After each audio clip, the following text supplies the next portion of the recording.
It started with a leaky faucet, or maybe a clogged drain. Small, everyday inconveniences that no one ever thought twice about. But in Ridgeway, those plumbing problems were more than just bad luck. They were a warning. Because soon after calling for help, the homeowners would disappear. And when their bodies were found, the way they died was as horrifying as the pattern that tied them together. Detectives were baffled. The victims had no apparent connections, different backgrounds, different social circles, different professions. But the brutality of the murders suggested something deeply personal. One body was found in a bathtub, the water tinged red. Another in a basement, their limbs twisted unnaturally, the floor slick with something other than water. It wasn't until the fourth victim was discovered, gasping for breath with a plastic tubing wrapped around their throat, that the police realized this was no coincidence. Someone was hunting them, methodically and mercilessly. The town of Ridgeway fell into a panic. Who would be next? Why were these people being targeted? The only clue left behind at each crime scene was the state of their homes. Pipes burst, drains clogged, gas lines mysteriously leaking. It was as if their own houses had betrayed them, drawing them into their deaths. The media dubbed the killer the Pipe Killer, a name that sent chills through every household in town. As the investigation deepened, detectives sifted through hours of security footage, financial records, and phone logs. There was only one common thread between the victims. Each had recently hired a plumber. But Ridgeway had more than a dozen working plumbers.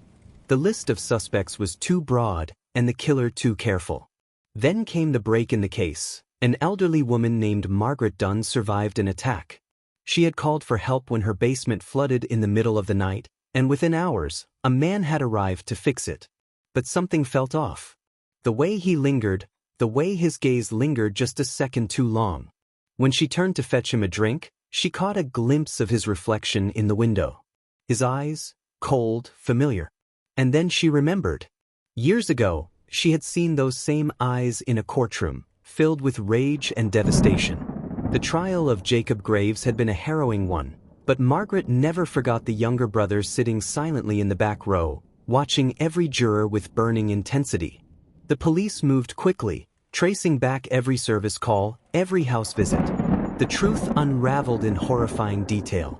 Ethan Graves had been hiding in plain sight. The town's most trusted plumber. The man who had spent years fixing their homes was the same man who had spent years orchestrating their deaths. And the victims? They weren't random. They were the jury members who had sentenced his brother to death for a crime he didn't commit. Ethan had planned his revenge with meticulous precision. He studied each juror's routine, their habits, and, most importantly, their plumbing. Under the guise of routine service calls, he would discreetly sabotage their pipes. A loose fitting here, a hidden blockage there. Within days, they'd have no choice but to call a plumber. And when they did, Ethan was the one who showed up at their door, a friendly smile hiding the monster underneath. His kills were as gruesome as they were poetic. The town was horrified, the pattern too chilling to ignore. Yet no one had suspected Ethan, not the charming, mild-mannered plumber who had worked on half the homes in Ridgeway. When police finally stormed his house, they found more than just tools and blueprints. They found the list. Names, addresses, photos, every detail mapped out like a blueprint for murder. He was arrested on the spot, but he didn't fight. He didn't run. He only smiled. "They sentenced an innocent man to death," he said. "I just returned the favor."